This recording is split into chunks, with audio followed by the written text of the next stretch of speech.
Hello student, welcome to my YouTube channel. तो previous video में हमने इसका इलेक्ट्रोमैग्नेटिक वेव्स का initial part, Maxwell equation, displacement current, इन सब की बात कर ली थी। अब इसके आगे हम इनकी प्रॉपर्टी के बारे में या इसके इलेक्ट्रोमैग्नेटिक वेव के स्पेक्ट्रम के बारे में डिस्कस करना है। बेसिकली इलेक्ट्रोमैग्नेटिक स्पेक्ट्रम क्या होता है कि जैसे प्रिज्म से किसी लाइट को पास करवाते हैं तो वो डिफरेंट डिफरेंट 7 कलर में डिस्ट्रीब्यूट हो जाती है। जैसे सपोज एक प्रिज्म है, प्रिज्म में से एक लाइट पास करवाई तो वो लाइट फर्दर 7 कलर में डिस्ट्रीब्यूट हो जाएगी, जिसको आप वेवग्योर कहते हैं। जिसमें 10th क्लास में हमने पढ़ा भी था या इसको देखा था कि ये डिस्पर्जन क्या होता है। तो सिमिलरली उसी की जैसे जैसे इलेक्ट्रोमैग्नेटिक स्पेक्ट्रम की अगर हम बात करें तो उसके अंदर तो इलेक्ट्रोमैग्नेटिक वेव बेसिकली कैसे चलती है, जैसे सपोज कीजिए ये एक्स इसका क्या है, direction of propagation of wave. X की डायरेक्शन में इसका मोशन है, प्रोपोगेशन ऑफ वेव, जिसको हमने लास्ट क्लास में डिस्कस कर लिया था, प्रोपोगेशन ऑफ वेव। सिमिलरली ये वाई की डायरेक्शन में देखिए, ये जो ब्लू कलर का है ये वाइब्रेशंस ऑफ इलेक्ट्रिक फील्ड हैं, और ये जो रेड कलर का है जेड की डायरेक्शन में ये वाइब्रेशन ऑफ मैग्नेटिक फील्ड है। तो इस तरीके से एक इलेक्ट्रोमैग्नेटिक फील्ड फॉर्म होती है और इसका एक स्पेक्ट्रम होता है। स्पेक्ट्रम मतलब इस पर्टिकुलरली ईएम वेव को अलग अलग कंपोनेंट्स में ब्रेक करना, जो डिफरेंट डिफरेंट टास्क में हमारे काम आती है, उसको भी हम उसका स्पेक्ट्रम कहते हैं। तो देखिए क्या लिखा है, an orderly arrangement of radiations according to wavelength और frequency is called electromagnetic spectrum. तो वेवलेंथ के अकॉर्डिंग इसको या फ्रीक्वेंसी के अकॉर्डिंग अरेंज करना ये कहलाता है इलेक्ट्रोमैग्नेटिक स्पेक्ट्रम। तो वन बाय वन ऑर्डर में हम देखते जाएंगे। ये जो हमने जमाया है, different category in decreasing a wavelength and increasing in frequency. इस पर्टिकुलर ऑर्डर में वेवलेंथ नीचे की तरफ डिक्रीज़ होती जाएगी और जो उसकी फ्रीक्वेंसी है वो नीचे की तरफ इंक्रीज़ होती जाएगी। नीचे की तरफ बढ़ते जाएंगे तो फ्रीक्वेंसी इंक्रीज़ करेगी, नीचे की तरफ जाते जाएंगे हम तो लेमडा जो हमारा है वेवलेंथ वो डिक्रीज़ करेगा। तो देखिए वेवलेंथ का थोड़ा सा और आइडिया ले लेते हैं कि यहाँ से लेके इसके एक क्रस्ट से लेके दूसरे क्रस्ट क्रस्ट का मतलब मैक्सिमम वैल्यूज़ का जो डिस्टेंस होता है वही लेमडा होता है। तो बेसिकली वन रोटेशन का जो डिस्टेंस होता है उसको हम लेमडा बोलते हैं, जो वेवलेंथ कहलाता है। और जो फ्रीक्वेंसी है, फ्रीक्वेंसी मतलब जो नंबर ऑफ़ साइकिल्स होती हैं इन 1 सेकेंड, उसको हम कहते हैं फ्रीक्वेंसी। तो ये एक वे हो गया इस चीज़ का। इस पर्टिकुलर डायग्राम के अंदर जो वेव प्रोपोगेशन है वो के की डायरेक्शन में है, जो हमारी इलेक्ट्रिक फील्ड है वो जे की डायरेक्शन में है, और जो मैग्नेटिक फील्ड है वो के की डायरेक्शन में। तो आप कर सकते हैं I cross J is equals to K, मतलब K cross E is equals to B. तो इस तरीके से यह बन गया। तो देखिए सबसे कम फ्रीक्वेंसी या सबसे ज़्यादा वेवलेंथ की जो वेव है हमारी वो रेडियो वेव है। उसके बाद माइक्रोवेव आती है, इसके बाद इंफ्रारेड, फिर विजिबल, फिर ultra violet, X ray and then gamma. Gamma की फ्रीक्वेंसी सबसे ज़्यादा होती है और जो इसका वेवलेंथ है वो सबसे कम होगा। तो इसमें आगे हम इसमें डिस्कस करते हैं। और देखिए the spectrum is continuous with each type of bending into the next, there is no sharp division between one kind of wave and the next. तो बेसिकली ये बोल रहे हैं कि ये जो वेव्स हैं एक दूसरे की रेंज में ओवरलैप करेंगी, कि एक का जो ऑर्डर है वो दूसरे वेव में भी हमें मिल सकता है, मतलब ओवरलैपिंग होगी इनके अंदर, कोई शार्प चेंज नहीं होता या शार्प वैल्यू का चेंज नहीं होता। तो देखिए सबसे पहले हम डिस्कस करते हैं रेडियो वेव। रेडियो वेव का ही दूसरा नाम है wireless wave. Wireless wave basically हमारे जो कम्युनिकेशन में यूज़ होती है उसको रेडियो वेव बोलते हैं। तो देखिए इसमें ये आपके रिमेंबर करने वाली चीज़ें हैं, सब इंपॉर्टेंट टॉपिक्स हैं इस चीज़ के। तो सबसे पहला पॉइंट है फ्रीक्वेंसी रेंज कितनी है, 3 हर्ट्ज से 3 × 10⁻⁹ हर्ट्ज। तो ये हमारे इसकी वेवलेंथ रेंज है। इस वेवलेंथ के ऑर्डर में ये कुछ हमें मिलती है, इसका ऑर्डर होता है 9। बेसिकली इसमें कुछ चीज़ें और थोड़ा सा डिफाइन कर देते हैं हम, कि अगर 1 के लिखा हो, 1 के मतलब 1 किलो, इसका मतलब है 10⁻³ अगर 1 m लिखा हो, m फॉर मेगा, मेगा का मतलब है 10⁻6। इसी तरीके से अगर 1 g लिखा हो जी का मतलब है गीगा, गीगा का मतलब 10⁻⁹, 1 टी लिखा हो, टी का मतलब टेरा, टेरा का मतलब है 10⁻12। सिमिलरली नेगेटिव ऑर्डर में भी, बिकॉज वेवलेंथ अब डिक्रीज़ होना स्टार्ट होगी, तो यहाँ पर 10⁻³ लिखा मिले तो मिली है, इसका मतलब 10⁻⁻6 for micro, 10⁻⁻9 for nano, 10⁻⁻10 for angstrom and 10⁻⁻12 for pico. कुछ इस तरीके से ये हम इसमें डिफाइन कर सकते हैं। तो देखिए हम एक एक करके अब डिस्कस करते हैं। सबसे पहली जो वेव है उसको हम रेडियो वेव बोलते हैं, जिसकी फ्रीक्वेंसी रेंज है 3 हर्ट्ज से लेके 3 × 10⁹ हर्ट्ज तक। देन अगर हम इसकी वेवलेंथ की बात करें तो वेवलेंथ क्या है 10⁸ मीटर से 0.1 मीटर तक। तो ये इसका लेमडा है और ये इसके न्यू की रेंज है। इस रेंज के बीच में ये वेव हमको मिलेगी। और इन दोनों में भी एक रिलेशन याद रखिएगा आप कि न्यू जो है वो इन्वर्सली प्रोपोर्शनल होता है लेमडा के। लेमडा अगर हम बढ़ाते जाएंगे तो फ्रीक्वेंसी कम होती जाएगी, सिमिलरली अगर हम फ्रीक्वेंसी कम करते जाएंगे तो लेमडा इंक्रीज़ होता जाएगा। आगे हम बात करें डिस्कवरी की, तो डिस्कवरी इसकी की है मार्कोनी। मार्कोनी ने डिस्कवरी की है 1899 में, तो ये इसके डिस्कवरर हैं। प्रोडक्शन कैसे होता है, oscillating current in conducting wire और एक्सेलरेटिंग चार्ज। मतलब अगर कोई वायर है उसके अंदर हम अल्टरनेटिंग फॉर्म का करंट फ्लो करवाएं, या फिर उसमें ऑसिलेटिंग करंट का मतलब ही अल्टरनेटिंग करंट है, या कहीं पे चार्ज का मोशन कुछ इस तरीके से हो रहा हो एक्सेलरेटिंग फॉर्म में, तो ये जो वेव प्रोड्यूस होगी वो कौन सी वेव प्रोड्यूस हो जाएगी, रेडियो वेव प्रोड्यूस हो जाएगी। तो ये पॉइंट है, ऑसिलेटिंग करंट की वजह से या एक्सेलरेटेड चार्ज की वजह से रेडियो वेव हमारी प्रोडक्ट होती है या प्रोड्यूस होती है। देन ये कुछ 3 इंपॉर्टेंट टॉपिक्स हैं। यूजेस क्या हैं, पहला यूजेस इसका रेडियो कम्युनिकेशन। रेडियो कम्युनिकेशन मतलब जितने भी मोबाइल के नेटवर्क, टीवी के नेटवर्क कम्युनिकेशन होता है वो सब इसी फॉर्म में होता है। रेडियो कम्युनिकेशन में डाटा का जो भी ट्रांसफ़र होता है वो रेडियो कम्युनिकेशन के अंदर आता है। फिर टीवी की बात करें हम तो टीवी भी एक इसका यूज़ है। अब ये जो एएम लिखा है, एक एएम भी एक इसका रेडियो वेव ट्रांसफ़र का तरीका होता है, जिसके अंदर एएम का फुल फॉर्म है एम्पलीट्यूड मॉड्यूलेटर।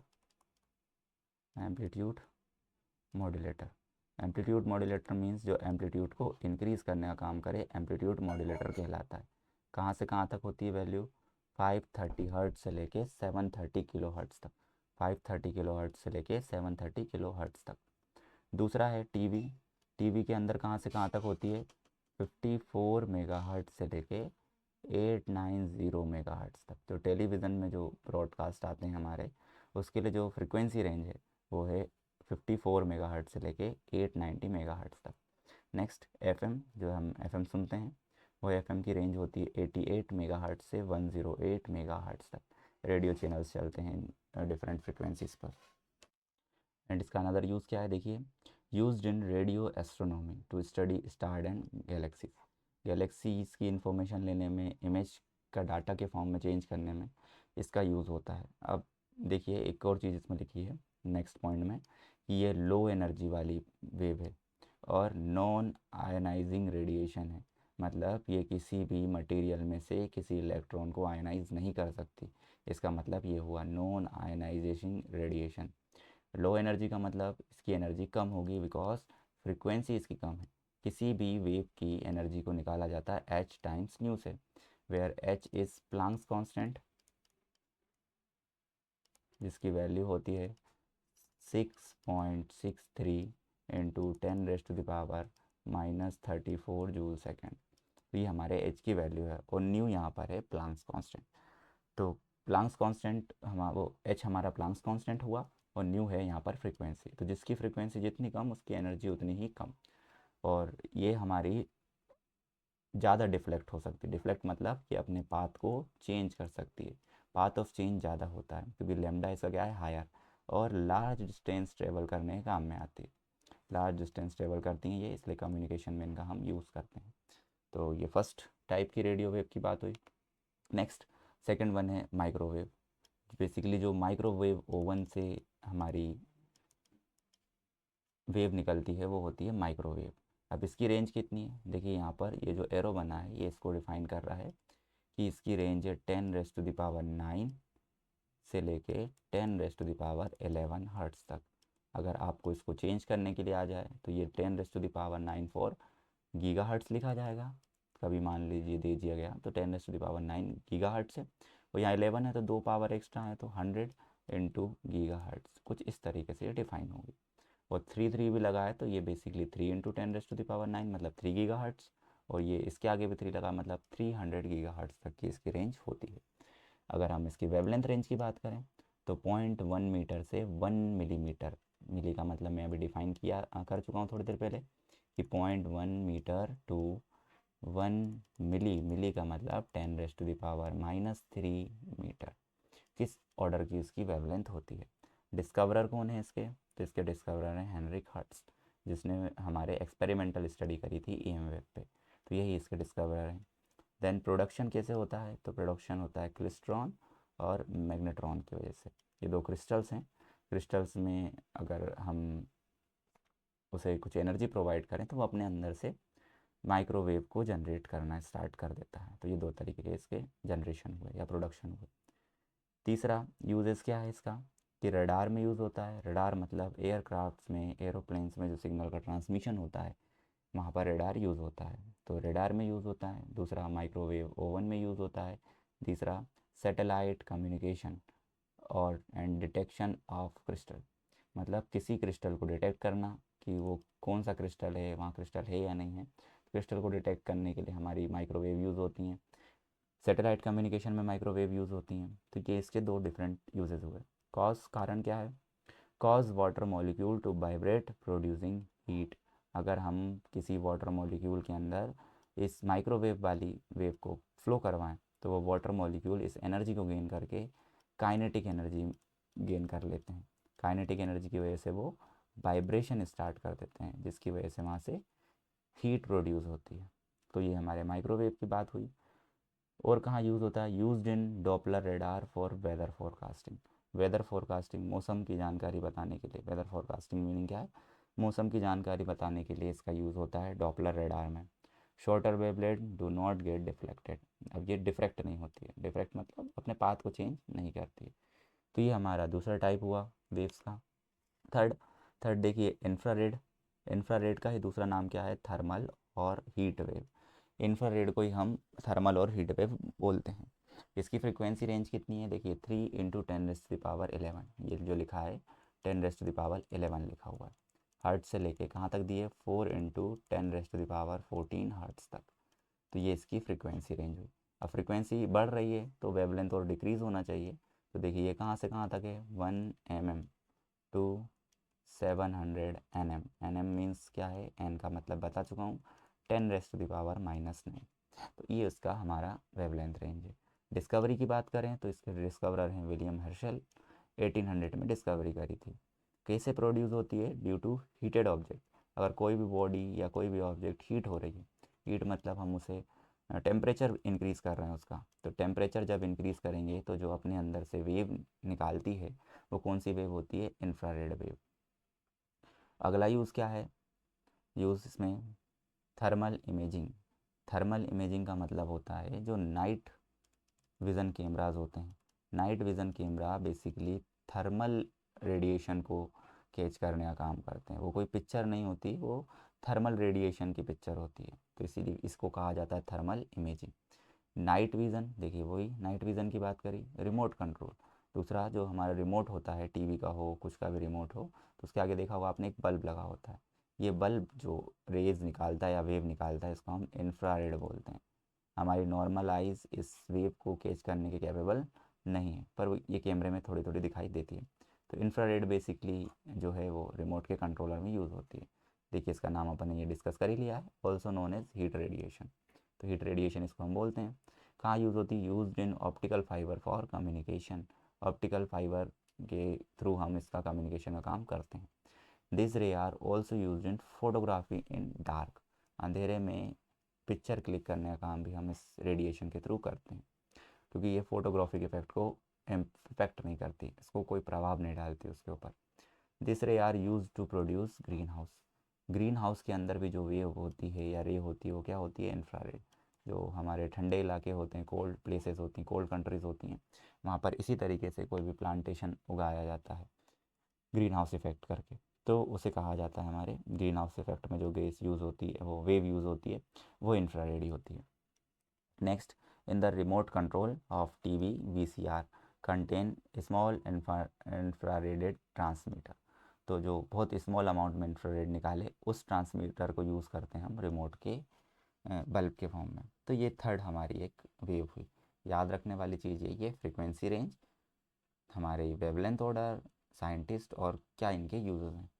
नेक्स्ट फोर्थ की बात करते हैं। फोर्थ सब वेल नोन है इस चीज़ से, विजिबल लाइट, जो हमें सन के थ्रू, जिससे हम सारी ऑब्जेक्ट को सीन कर पाते हैं आफ्टर रिफ्लेक्शन और रिफ्रैक्शन ऑफ वेव, उससे हम इसको यूज़ करते हैं। तो सन से आने वाली जो भी लाइट है वो हमारी विजिबल लाइट है। फ्रीक्वेंसी रेंज कितनी है? 4 × 10⁻14। ये 10⁻14 है, से 7 × 10⁻14 हर्ट्स तक इसकी फ्रीक्वेंसी रेंज होती है। वेवलेंथ कहाँ तक होती है? 700 नैनोमीटर से 400 नैनोमीटर तक। मतलब 700 × 10⁻⁻9 टू 400 × 10⁻⁻9 तक। ये इसकी बेसिकली ऑर्डर है वेवलेंथ का। इसी को हम 7000 एमस्ट्रॉन्ग टू 4000 एमस्ट्रॉन्ग भी लिखते हैं। एमस्ट्रॉन्ग का मतलब 10⁻⁻10।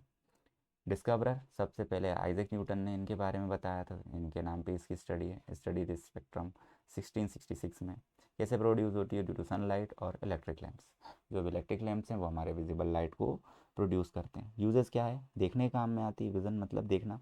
फोटोग्राफी, ऑप्टिकल कम्युनिकेशन में भी हमारी विजिबल रे काम में आती है। ठीक है, फोटो ऑप्टिकल का मतलब है फ़ोटो वगैरह के फॉर्म में डाटा का ट्रांसफ़र करना।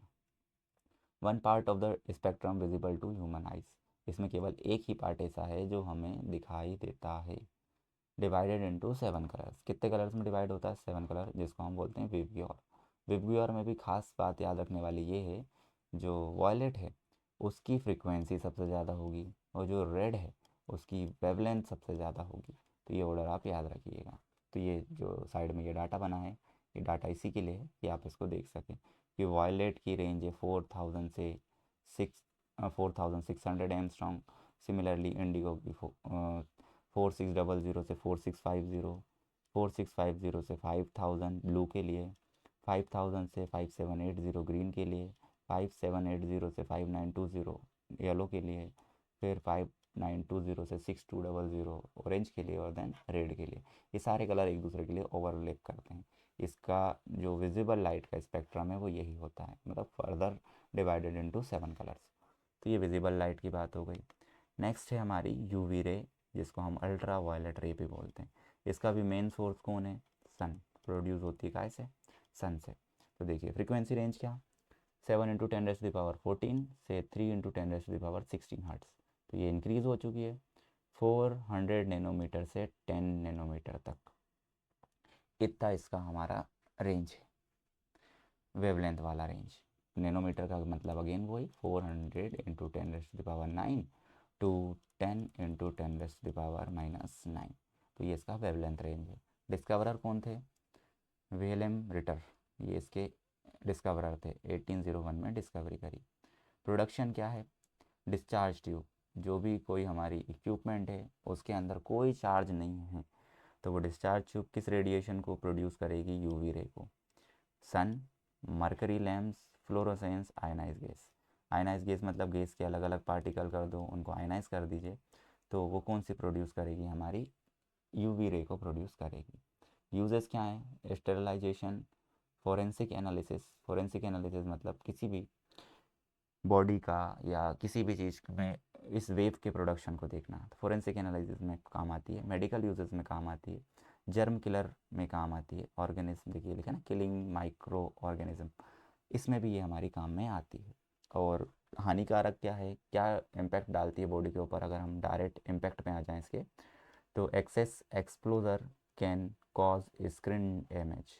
स्किन को हमारे डैमेज कर सकता है, बॉडी की स्किन को। स्किन कैंसर के डिजीज़ भी हम इससे देख सकते हैं। स्किन कैंसर हो सकता है अगर आप लार्ज टाइम तक इस यूवी रे के उसमें रहें तो। इम्पोर्टेंस क्या है? Important for vitamin D synthesis in human, मतलब विटामिन डी को अलग अलग बॉडी पार्ट्स में प्रोवाइड करने का काम ये करती है। डिटेक्शन ऑफ फिंगरप्रिंट, फिंगरप्रिंट लेने के लिए भी किसका काम होता है? यूवी रे का काम होता है। कोरोना टाइम में अलग अलग मशीनें थी जिसके अंदर हम बैक्टीरिया किलिंग का काम करते थे, उसके अंदर यूवी रेस का प्रोडक्शन करके। सिक्स्थ वाली है X ray. X ray basically frequency range कितनी है, 10⁻16 इंटू 3 इंटू 10⁻19। तो इसमें लिख देते हैं 3 into 10⁻16 hertz to 3 into 10⁻19 hertz the order of the frequency of X rays. ये और ज़्यादा हानिकारक होती है बिकॉज फ्रीक्वेंसी इंक्रीज़ होती जा रही है। फ्रीक्वेंसी जैसे जैसे इंक्रीज़ होती जाएगी उसके हमारे हानिकारक जो है गुण बढ़ता जाएगा। वेवलेंथ रेंज कितनी है, 10 नैनोमीटर से 0.01 नैनोमीटर। नैनो का मतलब वहाँ पर फिर से फर्दर वही 10 into 10⁻⁹ metre to 0.01 into 10⁻⁹ metre. तो वेवलेंथ इसकी और डिक्रीज़ हो गई। डिस्कवरर कौन थे, रॉन्टजेन। रॉन्टजेन इसके डिस्कवरर हैं, 1895 में डिस्कवरी करी। प्रोडक्शन कैसे करते हैं, एक्सरे ट्यूब से। एक्सरे ट्यूब होगी उससे प्रोडक्शन होगा। Bombarding of electron on heavy metals. कोई हमने मेटल लिया, उसके ऊपर अगर हम इलेक्ट्रॉन की बॉम्बार्डिंग करें तो यहाँ से जो प्रोड्यूस होगी वो एक्सरे प्रोड्यूस होगी। एक अनदर चीज़ और डिस्कस करते हैं कि जैसे न्यूक्लियस है, न्यूक्लियस के चारों तरफ इलेक्ट्रॉन रिवॉल्व कर रहे हैं, तो इलेक्ट्रॉन जब भी अपनी अपर एक्साइटेड स्टेट से या एक्साइटेड स्टेट से जब भी ग्राउंड स्टेट पर जंप करेगा तो अपने अंदर से इस रेडिएशन को निकालता है जिसको हम बोलते हैं एक्स रेज। तो the transition of electrons from higher energy state to lower energy state also produce X rays. तो ये हमारी बात हुई। तो ये डिफरेंट तरीके के इसके प्रोडक्शन के तरीके हैं। यूजेस क्या है, मेडिकल इमेजिंग इसके लिए यूज़ कहा जाता है। जैसे आप हड्डी बोन वगैरह ब्रेक हो जाती है तो बोन को फोटोग्राफिक प्लेट के ऊपर हम देखते हैं कि बोन का ब्रेक कहाँ दिखाई दे रहा है, क्योंकि ये इजीली हमारे गेप को, मसल्स को, बॉडी के पार्ट को इजीली पास ब्रेक कर सकती है। केवल किसको नहीं कर पाती, हमारी बोन्स को, बोन से टकरा के रुक जाती है। तो ये हमारी एक्सरे की बात हुई। आप देखिए क्या लिखा है, penetrate soft tissues but absorb by bones. यही जो लाइन मैंने बोली, बोन्स की का से एब्जॉर्ब हो जाती है बट बाकी को सबको पेनेट्रेट। पेनेट्रेट करने का मतलब कि ये एक पार्ट है तो यहाँ से गई तो ये हमें दूसरी तरफ पास होती हुई मिलेगी। ये यहाँ पर ऑब्स्ट्रक्ट नहीं हुई है, इसको रोकने वाला कोई नहीं था। बोन ने रोका एब्जॉर्ब करके, पर बोन नहीं है तो ये पार हो जाएगी। फिर दूसरा क्या है, excessive explorer can be harmful. तो इसका भी बहुत देर तक एक्सपोजर होना या हमारे ऊपर इस लाइट का इंसिडेंट होना या इस वेव का इंसिडेंट होना भी हार्मफुल होता है। ये भी कैंसर बनाने का काम कर सकती है, कैंसर तक हमारी बॉडी में प्रोड्यूस कर सकती है। तो ये एक्सरेज की बात हुई। नेक्स्ट है 7th पार्ट जिसको हम बोलते हैं gamma ray. Gamma ray highest frequency की वेव है और लोवेस्ट वेवलेंथ की वेव है। फ्रिक्वेंसी ऑर्डर क्या है देखिए, 3 × 10⁻19 से ज़्यादा। अब वो बेसिकली आप 10⁻22 हर्ट्स लिख सकते हैं आप, और 10⁻19 हर्ट्स से इतने से इतने तक ये होती है। वेवलेंथ रेंज क्या है, 0.01 नैनोमीटर से जितनी भी स्मॉल हैं, आपकी मिली हो गई या इसमें माइक्रो हो जाए, सारी हमारी इसी वेवलेंथ रेंज में आती है। कौन थे इसके साइंटिस्ट, ये हेनरी गलत लिख दिया मैंने, इनका नाम है हेनरी बेकरल। हेनरी बेकरल जो हैं इसके ऑब्जर्वर हैं, 1900 में इन्होंने इसकी डिस्कवरी करी। प्रोडक्शन कैसे होता है, रेडियो एक्टिव डिके। जैसे रेडियो एक्टिव डिके आप जानते होंगे, यूरेनियम को ओपन स्पेस में रख दो तो वो अपने अंदर से कुछ ना कुछ हमेशा वेव्स को एमिट करता रहता है, रेडिएशंस को एमिट करता रहता है। तो वहाँ पर जो रेडिएशन का टाइप होता है वो होता है गामा रे। गामा रे को वो रेडिएट करता है। दूसरा न्यूक्लियर रिएक्शन। न्यूक्लियर रिएक्शन में भी इसका यूज़ होता है। न्यूक्लियर रिएक्शन मतलब किसी भी एक न्यूक्लियस से दूसरे न्यूक्लियस का बम्बार्ड करना या उनकी रिएक्शन करने से रेडिएशन निकलती, कौन सी वाली, ये वाली। दूसरा, जब भी हमारा न्यूक्लियस अपनी ग्राउंड स्टेट से, जैसे इलेक्ट्रॉन जंप करता है लोअर एनर्जी स्टेट से हायर एनर्जी स्टेट पर, उसी तरीके से न्यूक्लियस भी अपनी ग्राउंड स्टेट एनर्जी से कहाँ पर जंप कर जाए, अपनी एक्साइटेड स्टेट एनर्जी पर। तो ये जो वेव निकालेगा वो कौन सी वेव होगी, हमारी गामा रे होगी या गामा रेडिएशन होगा। का काम में आती है, for treatment of cancer, cancer treatment के काम में आती है, एस्ट्रोफिजिक्स में काम आती है, स्टेरिलाइजेशन में भी ये काम आती है। अब देखिए क्या लिखा है, highest energy among EM wave. ये जो गामा रे है इसके पास एनर्जी सबसे ज़्यादा होती है बिकॉज फ्रिक्वेंसी क्या है सबसे ज़्यादा। And originate from nucleus transition. ये जो मैंने बोला ना, ग्राउंड स्टेट से एक्साइटेड स्टेट जाना, एक्साइटेड स्टेट से वापस ग्राउंड स्टेट आना, ये इसका क्या है, ओरिजिनेट है from nuclear transition and Cosmos, cosmic event. Cosmic event जो बेसिकली बाहर होते हैं यूनिवर्स में, उससे हमारी गामा रे प्रोड्यूस होती है। तो ये 7 इसके पार्ट रहे 8 चैप्टर में। बेसिकली यहाँ से लेके बस इतना ही पार्ट हमारा था जो हमने डिस्कस कर लिया। अब मैं इसी के साथ आपको कुछ गूगल फॉर्म प्रोवाइड कर दूंगा डिस्क्रिप्शन में, तो आप उस गूगल फॉर्म को सॉल्व कीजिए, उस ऑब्जेक्टिव को सॉल्व करिए, और ये फर्स्ट 8 चैप्टर की बात यहाँ पर कंप्लीट हो गई। आगे मिलते हैं किसी दूसरी वीडियो में। Thank you for watching the video.